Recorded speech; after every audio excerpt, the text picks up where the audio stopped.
Hi, I'm James Valentine. Welcome to Life's Booming. This season is Dying to Know. We're having the conversations that are often the hardest to have with people who've experienced life's one great certainty, death. It touches everyone, but how we honour our loved ones in death is changing, with most of us now preferring to focus on celebrating life rather than mourning at funerals. So in this episode, we explore some of the new ways people are choosing to commemorate life, as well as hearing first-hand experience of what it's like to grieve in the public eye. Generously sharing their professional and personal stories are our guests. Evelyn Calaunan is an experienced celebrant who specialises in living funerals, and Blanche is an acclaimed author and widow of former Australian Prime Minister Bob Hawke. Evelyn, Blanche, welcome to Life's Booming. Oh, thank you, James. Evelyn, you describe yourself as end-of-life celebrant. What exactly does that mean? What do you mean by end-of-life celebrant? So I've done ceremonies as well. I used to be a wedding celebrant, and I've married a few couples where one of the partners was diagnosed with a terminal illness. So I would do the ceremony, and that turned out to be sort of a life celebration, and they just wanted to marry before one of them died. So, and then I've done a ceremony where the person was actually dying, and we did the end of life sort of life celebration for him, and he passed away, I think 10 days after the ceremony. Right. That's why I think it's best just to celebrate life now, like have those milestone birthdays or whatever birthday number you're turning, and have a great party now. Why wait till you have a diagnosis or a terminal illness that's looming? So it's important to have those celebrations now.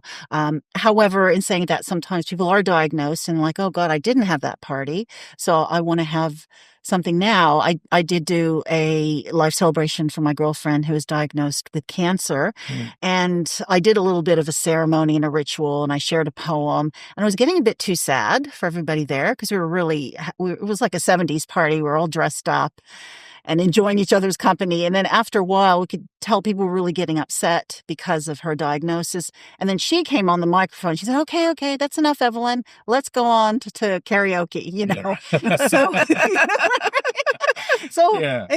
It turned out to be a lovely celebration. And she wanted to invite people there from all parts of her life and just be able to have a good party with them while she was still feeling well. Yeah. And I've done about 600 end-of-life ceremonies. It just sounds like 600 sounds like a lot. Yeah, but in the context of 17 years, that's really not. I think the thing that struck me about that number was, did it get routine? Not really. I mean, a lot of the script the script that I have, I mean, there's only so many ways you can say, I'd like to welcome everyone here today. So I'll write a ceremony and I might say, Joe Blow leaves behind his loving sister, and then the parents will come back. They'll say, please take loving out. They couldn't stand each other. Right. So, there's a lot of adjectives that are changed because I kind of make my ceremonies quite flowery, and people like to change that and make it more real. So, yeah.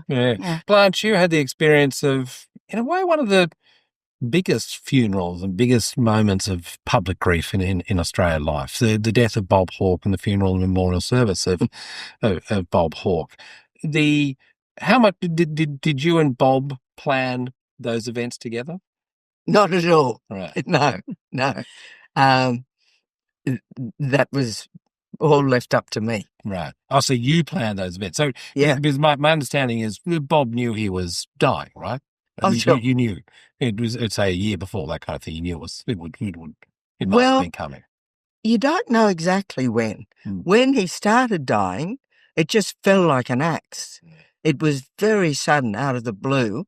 We were having dinner, and he was in a bad way. He was in a lot of pain from peripheral neuropathy, so he was on morphine tablets and with fentanyl patches. Right. So obviously it was going to be at some stage, but suddenly we were having dinner, and we finished dinner, and he got up from dinner, and he actually went into the living room and actually threw up, and he was in enormous pain suddenly, and he got on the floor and said, it's unbearable, the pain's unbearable. And I said to him, yes, Bob, you're dying. And that was the beginning. Mm. How did he take that? Like, how did he take his death, so the imminence of his death? Well, he'd said all along, I have no fear of death. And I used to think all along, wait until you get there. Yeah. It's one thing not fearing death. It's another thing fearing dying. Yeah. And dying can be difficult. Yeah. Being born's difficult. Life is difficult. Life's difficult. And dying can be difficult too. But then I think it's wonderful. Yeah. Yeah.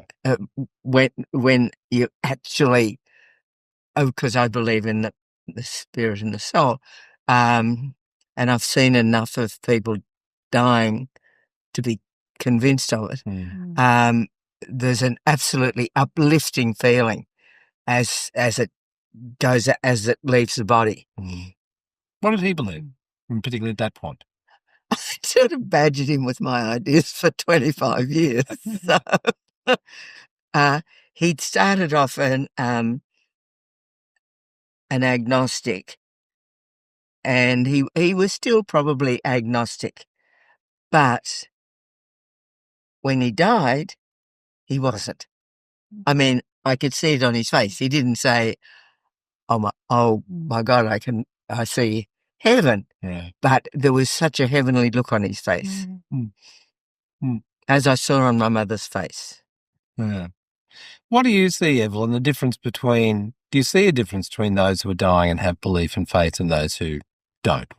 How does that express itself? How do you see it play out? What I've seen or what I've experienced talking to families is that they could see at the end that if they were quite sick, because I always ask my families, how was it the last few days? And they always say to me, and that, just about a few days before they died, they had this really lucid moment where they sat up and we had a really good conversation. And then a few days later, they passed away. Mm-hmm. And another thing that I actually really would like to share is that most of the families, they get really upset if their person hasn't passed in front of them. They're waiting for that moment. Right. But I have found in all of the many funerals I've done, I would say about 80%, if not more, the loved one usually passes away when someone will just go out to the toilet or go. But I've had to explain that to families because they're so upset. Like, I was sat there, I slept by the side of the bed of my mother, and I was holding her hand, and I just had to go to the toilet. I come back and she died on me, Yeah. But it's so common. And why are you nodding, Blanche? Have you heard this a lot too? Oh yes, it's very well known that because the loved one is hanging on emotionally, psychologically to the one who's dying. Yeah. And so that the dying one can't leave and that has to grab the moment. Yeah. Would you agree with that? Yeah, I definitely agree with it. And I've heard the stories too many times to not discount that. And I think at the end of life, I think we just kind of resort to being kind of like cats or dogs, how they go to a corner to die. Yeah. I think we kind of are like that as well. Yeah. Yeah. Were you there when Bob died? Yep. Holding his hand. Right. I'd done a very foolish thing before. I'd spent all day lying down beside him, and he had pneumonia. He developed pneumonia, and I had an appointment with an acupuncturist. I went to see her. She took my pulses, which is the first thing you do with acupuncture, and she said, "What have you been doing?" And I said, "I've been lying down with Bob. He's died." She said, "You've got no pulses. You'll die." She said, "You've given him all your life energy and you must stop. And you can only hold his hand. You mustn't touch any more of his body than that." And indeed, while I was lying down beside him, his breathing improved, his colour came back, he had morphine, so I was in a morphine sleep, but he just started to look good. But as soon as I just moved away from him, he went back into pneumonia and dying. Yeah. Did you see the moment? Yeah. Oh, yes. What was that? It was marvellous. He gave a huge sigh, and then I felt the room was full of angels. It was very, very uplifting. It was very thrilling. And the same thing with my mother, actually. I was with her when she died, and it was so exciting. I wanted to ring her up immediately and say, "Hey, Mum, guess what I just saw?" She probably knows. She probably knew. She probably did. Yeah. What kind of descriptions do you hear of the moment of death? Yeah, I hear the same as well, that when they finally took their last breath, they just looked so peaceful. Yeah. And they looked without pain. Yeah. But in saying that, because I do the funerals, like, a few days after they die, a lot of things happen at the funerals too. Like, birds brushing up against the window when you mention their name, or, light fluttering in when you're doing a reflection. So I've witnessed a lot of that, or even electrics going out during certain motions, and then someone will ring out, "Oh, that's Mom. She always wanted to make a big scene," So I've witnessed a lot of that, to know that there is something beautiful, beautiful on the other side. And I feel when their body is still here on the plane, like that time from when they die to when the funeral, I feel their essence is really all around us. And some of the essence does come out at the funeral, and some of the things people say, and just it's just beautiful. Yeah. Yes. It's that fusion, I suppose. Like I'm feeling a sense of a fusion of a spirit and whatever that may be, but also our huge consciousness of them. There's so much consciousness of it, where there's suddenly, sometimes hundreds, thousands of people will be thinking about this person and remembering. That's also a life force in some ways, isn't it? Yes. Yes. I remember at Bob's at the private funeral, I had no idea what I was going to say. And suddenly I looked in my handbag, and there was a piece of paper with a poem on it. And there was exactly the right thing. I hadn't seen the poem before, but it was exactly the right thing to read in the circumstances. Had someone popped it in there, or? No. Yeah. Weird. Weird. I'm weird. I suppose I wondered about the experience of grief when it's going to be that public. And I do, there's a public funeral, but there's an immediate, private funeral, but there's also an immediate public thing you've got to deal with media and with the nation learning of it, and all that kind of thing. That was a nightmare. Yeah. A real nightmare. I think I probably had 1,000 emails and texts for starters, and I was really grieving, really, really upset. And so I'd go up shopping and burst into tears over the cauliflowers. Not I have anything against cauliflowers. And I didn't have a moment really to grieve properly. I mean, I had the odd moments, but it was so busy once he died because of who he was, and everybody wanting a slice of the salami, basically. Yeah. How'd you handle it? You just do, James. When stuff gets thrown at you, you just handle it as best you can. Whether I did it well or ill, I don't know. And so then how did you handle your grief? Did you have to do that later? Unfortunately. And so the next year I got breast cancer. And I do think that was grief. He died in May. I moved out of the house in September, and I was diagnosed with breast cancer in February. Yeah. No. That's too much, isn't it? Well, it's life, Yeah. You just got to accept it. Yeah, because it seems sort of unimaginable, like just having to have so much to process. You've got there's a whole other complication. And people still come up to me almost 6 years later and say, I wish he was still here. Yeah. That's quite common. Yeah. Especially as we approach an election. Yeah. Well, yes, I could feel that too. I get some way. And is that a nice thing? Is it nice having remembered like that?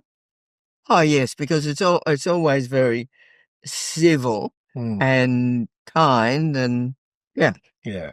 I think people feel like they know him, Yes. even though he wasn't, their husband or father. They wanted a piece of him, and I think they wanted to fully grieve and honor his life, and that's why having that public funeral was very necessary. Because I do think memorials or anything is necessary, even if you just for 5 minutes. It's like, let's just stop and think about whoever's passed. We need that. And I've seen too often in my over the years where a lady's passed who was in her 80s, and what was going to be put in the coffin with her were ashes from her stillborn child. So she never did a ceremony for that. And I remember her husband was telling me, he said, she always talked about her stillborn, and they never knew what to do with the ashes. And so I think if they would have had just a little bit of a ceremony honoring that child or the stillbirth, that would have helped for them to go further. So we just need moments to get together. And tell me more about why you think it's necessary. What is because a lot of people will say this: look, cardboard box, put me out with the rubbish. Put me in the top paddock, let the crows have a go. You get that sort of expression. But then what you're saying is it's very important, not just for the person that's died, almost more for everybody else. I think funerals, end of life ceremonies are really important for the people who are left behind. Like just us being together and honoring that person in a space and having this sort of energy directed towards this person that we love. But people, they don't want to have these ceremonies, and I don't know if it's an Australian thing, because I've heard that a lot. Just put me out on the on the trash, and I'll be right, mate. But I think honoring that person is really important, just for those who are left behind. Do you think it's Australian? A bit Australian? Yes, I do, and it's because we're so secular. Right. I think. Yeah. Well, I think a lot of the discussions we've been having here, or the point of these discussions in this series, has been because we've lost. If half of us were Catholics and the other half were Anglicans, and there were a few other sects alongside, that gave us the structures and gave us the rituals of the funerals. Whereas these discussions, a lot of it has been about, well, if you're not that, and that is an increasingly larger proportion of the population, well, what is it? What are you marking? What is death? What is the funeral? What is the ceremony for? What's the funeral for? The funeral is to celebrate the life. And I might say that although I want an inexpensive casket or coffin, I don't want a nothing funeral. I want when the saints go marching in, played at the end of it. Yes. Fun. Yeah. Did Bob have much planning in the memorial? Did he think about that? None. Unlike Goff. Yeah. Goff planned his funeral down to the last T. Bob left it entirely to others. Right. He didn't even think about it. Right. And what hand did you have in that? Was that something where it was hard to express perhaps your love because there's protocol, there's stuff that had to be done? Oh, well, there were a number of formal speakers who had to be there, and I wasn't one of those. The one person representing the family was his eldest child, Sue, and then all the rest were Polly's. Right. And did it feel like did that feel like a memorial of Bob Hawke, or did the Bob Hawke you knew, or the Bob Hawke we knew? It was a Bob Hawke the public knew. But there was also a lot of, as you were saying, a lot of information in that. Yeah. And I'd like to share this, that at a funeral, at least 80% of the guests there will find out something new about the person that they never knew. And we can all relate to that. So it's very common. And even sons and daughters, I've found they know very little about their parents from before they were born.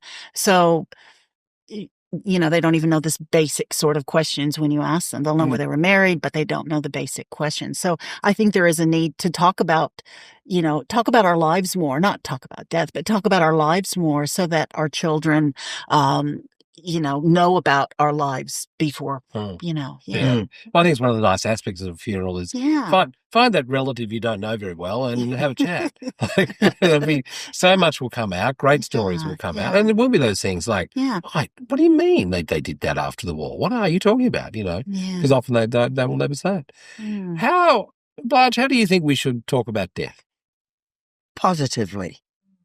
It's inevitable, and therefore not to be feared and shrunken away from, but to anticipate with a certain degree of excitement. Look, I think it's a great adventure because we don't know what's going to happen afterwards, but if you have a positive attitude, it's really worth looking forward to. Yeah. If you go on with the positive attitude, hopefully they'll be pleased to see you. There's that nice Blanche. Come on in. Good to have you there. Where should we be talking about death? When should we talk about death, Evelyn? I'm one of the very low percentage of people who actually enjoy talking about death, and I've been doing funerals for such a long time. And I find something really interesting is that I feel I live my life really quite fully because of you never know what's going to happen around the corner. And I deal with all ages, from just a baby to someone who's really old, but, I deal with suicides and people die in accidents. So I know that life is really quite brief, and is briefer than we even think, so I don't know, what was the question? Well, I think this picks up a little on what Blanche was saying about, it's a secular society. Australia's even more secular society than ever was. We're even more removed from death than we ever were. Go back a few generations, And death was at home. Death was at home. It's been medicalised. Exactly. We've been marked at home. The body would be in the home. Children would die. We were around death a lot more. So now it's separated from us, and then we don't even talk about it. So, and I suppose I'm interested in sort of when, should it be in schools? Should we talk about it, more? Do you talk to your parents about their funeral plans? Like, when should we talk about death? I think we should bring it in as soon as possible because we have animals that die. We just need kids to know what it is to die, grandparents who died, and bring it in as soon as possible. And elementary school, high school, or we just need to get that conversation going. Unfortunately, we only think about it when we're diagnosed with something, or if we lose a loved one. We think about it then. We think we can live life infinitely, but then something happens. So I know it's probably not the topic that people want to talk about, but there can be something quite beautiful, like when we start talking about our funeral songs, when we just start talking about our lives. I think it's quite exciting. So I think it's exciting too. But obviously for kids, it's when their grandparents die. Sometimes they're already adults when their grandparents die, but if they're little kids, start talking then. Yeah. Well, increasingly, like when when my first grandmother died, I was maybe 7 or 8 or something like that. Was not done to take the children to the funeral. That's children right. Would not be going to the funeral. But now I think we do go, no, bring the children to the funeral. I think that's changed. Yes. And I think that's positive, and especially if it's an uplifting funeral. Yeah, that's right. Or even if it's not. I mean, children should experience that too, shouldn't they? They should understand the breadth of that emotion. But whether it's uplifting or not doesn't depend on the nature of the death. No. I do think that sometimes when a person does die tragically, accident or suicide or even murdered, there should be this there should be like an authenticity about saying what happened, but really just the one sentence. Because I know that you want to address the elephant in the room, because people often say, oh God, how's she going to do this? So I often say, there's no words of comfort, that we can really say that, she's died tragically. And you do have to use the word died. She's died tragically, but that's not who she was. This was just an event that was, just took her life. We're not going to focus on that. We're going to focus on, what she loved to do, the music she loved, the people she loved. But I do think you do need to address that. You can't sugarcoat that. Yeah. So sometimes celebrants and priests, they do make it all about the death. Yeah. But I do think it is important to address the death, and be transparent about that. And then you focus on the celebration. Yeah. So I use the word died all the time too. Like I'm a daily radio broadcaster. Well, really remarkable people say they died yesterday. They died. This person died. Yeah. Passed away. I don't like it. They died. Yeah. And it sort of seems to, I don't know, it makes it, it's a euphemism. The euphemism sort of, I don't know, takes away from the solemnity at the event almost, and the significance, I think, we were talking before about, we don't think people want to talk about death. I think people love talking about death. Yeah. And again, on the radio show, we do it quite often. Yeah. People love it. They write in, they're engaged, they want to talk about it. I was with a friend the other night, and for some reason it came up, and I started talking about, my beliefs or whatever. And you could see the friend just suddenly snapped and went, well, this is interesting. Like, this is better than just, I never thought of that. It's sort of the whole conversation sparked up. It was like we a whole new level in a relationship. And I think that's what these conversations are about, is hopefully they encourage, other people listening to talk about that. And a positive attitude. Yeah. And how have funerals changed? Perhaps even in the course of your 17 years, over the 600, but also, maybe you can remember your grandmothers or something like that. How do you think funerals have changed? Well, funerals have definitely changed in the last few years, mainly because of COVID, and we're using technology more. And also what I've noticed as well is that there are people who will have a private cremation and then have a huge memorial, maybe not a week or two after, but maybe even a month or two after. So they're giving it a longer time to have more of a bigger celebration of life. And so my father died suddenly in 1997, and my mom was taking photos, and this was the camera. And I thought I was so angry with her. Taking photos during the funeral? She was taking the funeral. She was really upsetting me. Right.